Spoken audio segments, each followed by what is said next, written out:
Bakit kami Duterte?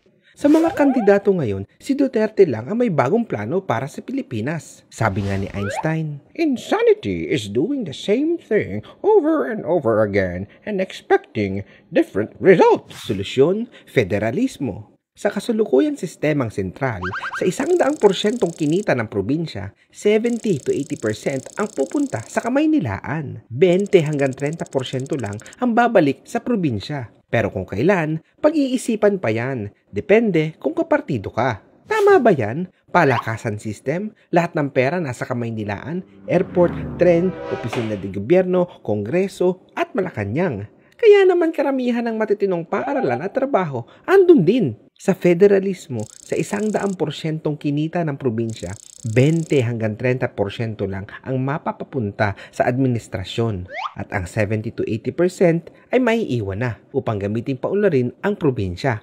Desisyong lokal sa direksyon ng pag-unlad na matagal nang hinihingi ng mga kapatid natin noong 1512 sa pagdating ng Kastila.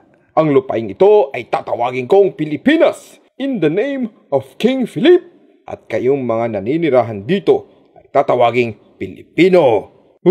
Hindi pwede yan. Muro ko eh.